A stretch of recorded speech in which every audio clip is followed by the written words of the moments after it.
कि शब्द संभाल के बोलिए। शब्द के हाथ न पांव, शब्द के हाथ पांव नहीं होते, इसलिए शब्द को संभाल कर बोलिए। आप तो मर जाएंगे लेकिन आपके द्वारा कहे हुए शब्द नहीं मरेंगे। साइंस इस बात को मानता है कि हमारे द्वारा कहे शब्द ब्रह्मांड में घूमते रहते हैं। एक ऐसा सॉफ्टवेयर बनाने पर काम किया जा रहा है जो ब्रह्मांड में घूमते हुए शब्दों को रिकॉर्ड कर सके। जो बात मैंने 10 साल पहले कही थी उसे भी रिकॉर्ड किया जाए, इस पर अभी साइंस काम कर रहा है। भगवान श्री कृष्ण ने अर्जुन को जो ज्ञान गीता में सुनाया था, भगवान की आवाज में वही ज्ञान रिकॉर्ड करने की कोशिश की जा रही है साइंस के द्वारा। ब्रह्मांड में शब्द घूमते हैं। 5,500 साल पहले भगवान श्री कृष्ण ने जो कहा वह भी ब्रह्मांड में घूम रहा है ना। ध्रुव जी ने जो कहा, प्रहलाद जी ने जो कहा वो भी घूम रहा। सबको रिकॉर्ड किया जा सकता है। अब वो सॉफ्टवेयर होए तो किसने क्या कहा था, अब काम चल रहा उस पर। साइंस कहां तक पहुंचेगा वो अलग सब्जेक्ट है, पर शब्द नष्ट नहीं होते ये याद रखिएगा। शरीर नष्ट होता है, शब्द नष्ट नहीं होते, क्योंकि शब्द ब्रह्म है और ब्रह्म नष्ट होता नहीं है। इसलिए मेरी माँ, आप लोग बोलने के पहले विचार जरूर किया करो कि आप क्या बोलने जा रहे हैं। कई बार बोलने में विवाद हो जाता है। सारे झगड़े की फसाद क्या है, सारे झगड़े की जड़ क्या है? शब्द। हाँ या ना? बोलो हाँ या ना। झगड़ा कहां से स्टार्ट होता है? शब्दों से। इसलिए शब्द संभाल के बोलिएगा, कुछ भी ना बोल दीजिएगा। आप मैया कुछ भी बोल देती हो, अरे तुम्हारी बहू के तो बेटा नहीं है, अभागिन है तुम्हारी बहू, ऐसा लोग बोल देते हैं। यदि तुमने किसी को अभागिन कह दिया, शब्द रिकॉर्ड हो गया। क्या है ना कि बात जवान से और तीर कमान से निकल गया, फिर वापस हो ही नहीं सकता। आपने किसी को कह दिया कि तेरे बहू के बेटा नहीं है, तू अभागिन है, अब वो जो अभागिन निकल गया ना, वो इस ब्रह्मांड में गूंजता रहेगा, अभागिन है, अभागिन है, अभागिन है। और वही शब्द फिर वापस आपके आने वाली पीढ़ी में किसी को पकड़ लेगा। फिर तुम्हारे ही कुल खानदान में कोई ऐसी हो जाएगी जिसके नहीं होगा बच्चा, और फिर वो शब्द वापस उस पे आ जाएगा, अभागिन है। जो कहा है वो सुनना तो पड़ेगा। ये प्रकृति गोल है ना, वापस होता है। आप दीवार पर एक बॉल मारिए, जितनी तेजी से आप बॉल मारेंगे उतनी तेजी से बॉल, हाँ या ना मैया? सो रही हो मेरी मां? सुनो, आप बॉल जितनी तेजी से दीवार पर मारेंगे उतनी तेजी से बॉल वापस आएगी।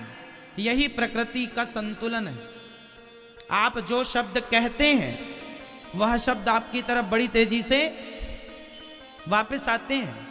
आपने किसी को एक थप्पड़ मार दिया, मार दो, पर वो थप्पड़ उसकी चटाक गूंजती रहेगी ब्रह्मांड में, फिर वो तुम्हारे गाल में देर सवेर पड़ेगा जरूर। कौन मारेगा? तुम्हारा बाप मारे, शेर को सवा शेर मिलेगा, मारेगा जरूर। इसलिए हम ये ना सोचें कि हम पावरफुल हैं, कह दें कुछ भी, बोल दें कुछ भी, ना, मनमानी नहीं चलेगी। इसलिए विचार कर लो। तो आज से आप कितने लोग हैं जो शब्दों को संभाल कर बोला करेंगे? कितने लोग बोलेंगे आज से? जो मुंह में आया वो नहीं बोलेंगे, पहले अपना विवेक से फिल्टर करेंगे, इसमें से कितना बोलने लायक है कितना बोलने लायक। भाई आप घर में गेहूं पिसवा कर जब आटा लाते हैं ना, तो उस आटे को भी रोटी बनाने के पहले चलनी से चालते हैं। तो जब चाले हुए आटे की रोटी बनाते हैं, कोई कचरा ना जाए, तो फिर शब्दों को भी तो अपने विवेक की चलनी से चाल लो। इनमें से कितने शब्द प्रयोगी हैं, उपयोगी हैं, और कितने अनुपयोगी हैं।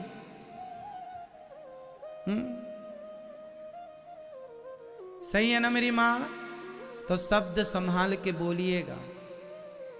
पत्नी से भी क्या बोलना है, अच्छे से बोला करो। पति से क्या बोलना है, कई बार आप लोग ऐसा बोल देते हैं कि वो बातें सारी जिंदगी याद रह जाती। तुमने ऐसा कह दिया था, आपने ऐसा कहा था।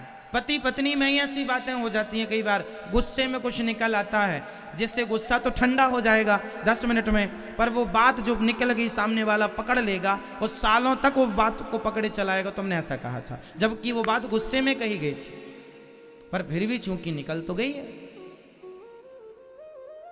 ऐसा होता है कि नहीं? सास गुस्से में कुछ कह दे तो बहू पकड़ लेती है, और बहू गुस्से में कुछ कह दे तो बाकी सब भूल जाएगी। तुम्हारा पांव दबाया याद ना रहेगा दुनिया को, पर एक शब्द गलत निकल जाएगा, दुनिया याद कर लेगी। तुमने ऐसा कहा था। तुम किसी की आरती उतारो, वो याद ना रहेगा दुनिया को। तुम किसी के लिए अपना गर्दन काट दो, वो याद ना रहेगा दुनिया को। बस एक बार तुम किसी को गलत धोखे से कह दो, उसकी डिक्शनरी में लिख जाएगा तुमने ऐसा कहा था। हाँ या ना? जबकि आपके कहने का कोई भाव नहीं था, धोखे से निकल गई बात, फिर भी लोग पकड़ लेते हैं। इसलिए शब्दों में बड़ी जान होती है मेरी माँ। इन्हीं से आरती अरदास और अजान होती है। यही समुंदर के वह मोती हैं, जिनसे इंसानों को इंसानों की पहचान होती है। ये वाणी बहुत मायने रखती है। इसलिए शब्दों को संभालिए। बोलो यदि पहले तुम तौलो, फिर मुख को खोला करना। पुष्प नहीं बन सकते हो तो कांटे बनकर। ठीक है मेरी मां। भागवत जी महाभारत का युद्ध सिखाता क्या है कि संभाल के बोलना है शब्द। दुर्योधन और कर्ण की तरह कुछ भी नहीं बोल देना कि आज तुम्हारा शासन है तो बोल दिया ना। अच्छा, तीसरी बात महाभारत ये सिखाती है, देखो एक तरफ सिखाती है उल्टा बोलो मत, और दूसरा ये सिखाती है चुप रहो मत। बताओ चुप रहना अच्छा है कि बुरा है? फटाफट बताओ। हम महाभारत से वो चीजें निकाल कर देंगे आपको जो आपके लिए हितकर है, लाभदायक। मैया सो रही हो मेरी माँ? रात को आज सोई नहीं मेरी माँ?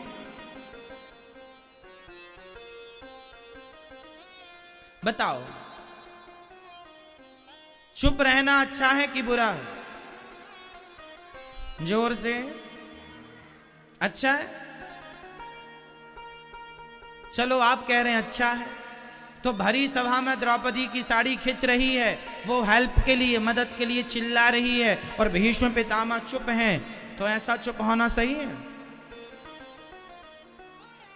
जहां बोलने का काम है वहां चुप मत रहना है, और जहां चुप रहने का काम है वहां बोलना मत। अब ये आपको डिसाइड करना पड़ेगा कि कहां चुप रहना है और कहां। ये ज्ञान आपका है, ये कोई स्कूल में नहीं पढ़ाया जाएगा कि कहां बोलना और कहां। ये आपको डिसाइड करना पड़ेगा कि हमें यहां चुप रहना और यहां। भरी सभा में द्रौपदी मां की साड़ी खिंच रही थी, और पितामह सबसे आगे बैठकर क्या थे? चुप थे। क्या ये चुप रहना जायज था? सही था? आपके सामने किसी बहन बेटी का अपमान हो और आप चुप रहें, या तो बोलिए, या तो उस लड़की की मदद कीजिए, या तो दुष्टों को ठीक कीजिए, वरना वश ना हो तो वहां से उठकर चले जाइए। कम से कम अपनी आंखों से होता हुआ पाप तो मत देखिए, या तो पाप रोकिए, रोक ना पाओ तो देखिए मत।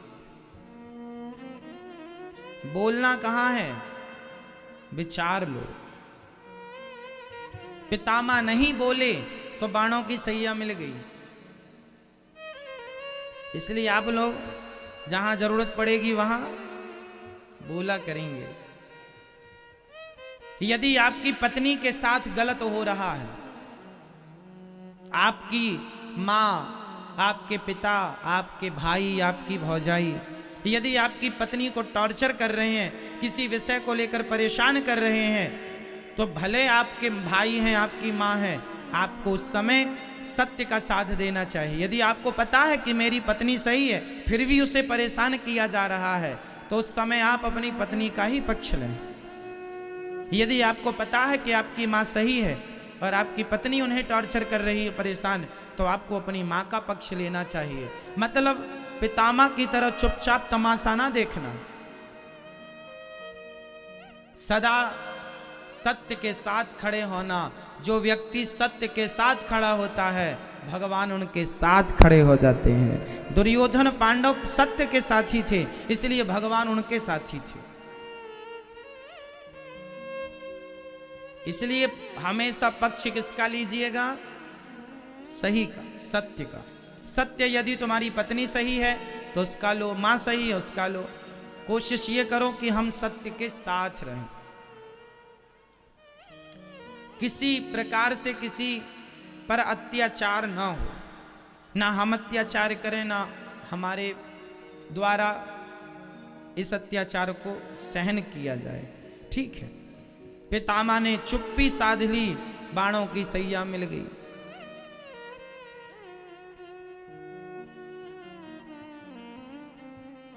संभल जाइएगा। अब आगे चलते हैं। महाभारत में एक बढ़िया सीख यह भी है कि हमें आंखों में पट्टी नहीं बांधनी चाहिए। माता गांधारी ने पट्टी बांध ली ना, किसके लिए बांधा? अपने पति के लिए, कि वो अंधे हैं तो मैं भी पट्टी बांधूंगी। अब बताइए, आपका पति यदि अंधा है तो क्या आप भी पट्टी बांध लेंगी? तो ये समझदारी हुई? क्यों? मुझे लगता है आज की स्त्री इतनी गैर जिम्मेदार नहीं होगी जितनी गैर जिम्मेदार ये मां है। तुम्हारी आंखों में पट्टी बांधने के कारण ही, अच्छा माता गांधारी ने आंखों की पट्टी उतारी, पर जब उतारी तब तक देर हो गई। आपको पता है गांधारी जी ने अपनी पट्टी उतारी थी, कब उतारी थी? दुर्योधन को बचाने के लिए। जब 99 बेटे मर गए, कल बेटा तू सारे कपड़े उतार के आ जाना, मैं तुझे देखूंगी, मेरी दृष्टि जहां जहां पड़ेगी तू वज्र का हो जाएगा। चला दुर्योधन। भगवान ने कहा कहां जा रहे हो? शर्मा गया, छिप गया पेड़ के पीछे। भगवान ने कहा कपड़े नहीं पहने आज तुमने? घर में कपड़े नहीं है? नहीं, माँ ने बुलाया ऐसी आना। अरे माँ तुम्हारी, अब तुम जवान हो, बच्चे थोड़ी हो, दूध पीते भई। अरे कुछ तो कपड़ा पहन लो, टॉवेल तो लपेट लो। नहीं, माँ ने कहा ऐसी आना, हम ऐसे ही जा रहे हैं। नहीं तो एक काम करो, कपड़े नहीं तो केले के पत्तों की टॉवेल बना के भगवान ने पहना दी। गया, बेटे कपड़े तो नहीं है ना? माँ कोई कपड़ा नहीं है। पट्टी उतारी, पूरा शरीर वज्र का हो गया, जांघों पर दृष्टि ना पड़ी, केलों के पत्ते से ढके थे तो जांघें कमजोर रह गईं दुर्योधन की।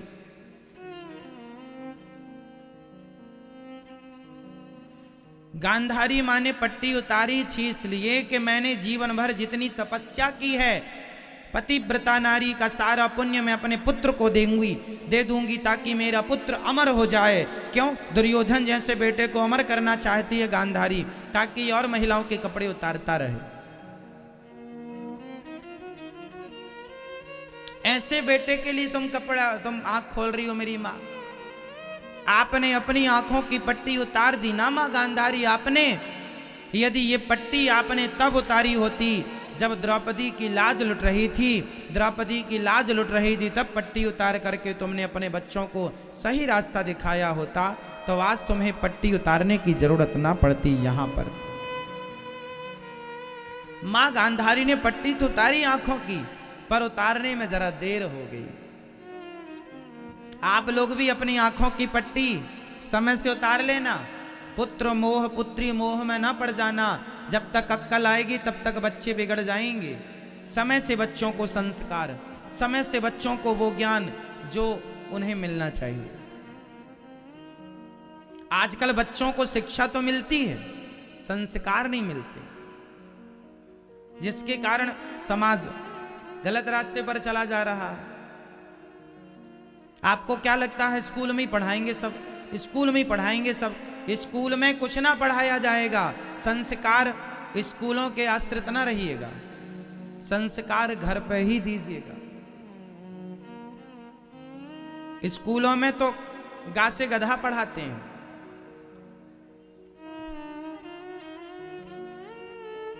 हम लोग तो गा से गणेश पढ़ते थे।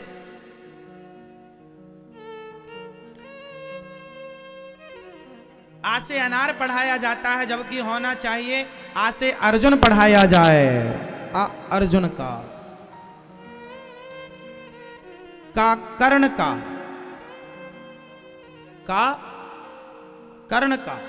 का से कर्ण, आ से अर्जुन, गा से गणेश, हा से हरिश्चंद्र, रा से राजा दिलीप, रा से राम, का से कृष्ण, चाहे कर्ण चाहे कृष्ण, कर्ण कृष्ण। तो हमें का से कृष्ण पढ़ाया जाता, रा से राम पढ़ाया जाता, हा से हरिश्चंद्र पढ़ाया जाते, आ से अर्जुन पढ़ाया जाता, तो सोचो आपके बच्चों के संस्कार कैसे होते, उनका भविष्य कैसा होता। लेकिन आपके बच्चों को पढ़ाया गया गा से गधा, जबकि होना चाहिए था गा से गणेश। बताओ गणेश अच्छा है या गधा?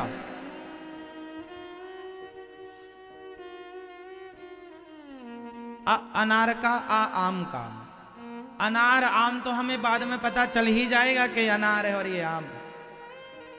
जिन्हें अनार और आम का ज्ञान है उन्हें अर्जुन का ज्ञान नहीं है। इसलिए आ से अर्जुन, अर्जुन के बारे में पढ़ो। अर्जुन कौन है, क्यों उनका नाम आज तक है? का से कमल नहीं, कृष्ण पढ़ो। और ये सब आप पढ़ाइए अपने बच्चों को। जेड फॉर जेब्रा, जेब्रा पढ़ लोगे तो क्या प्राप्त? जेब्रा लात मारेगा, दांत और टूट जाएंगे तुम्हारे।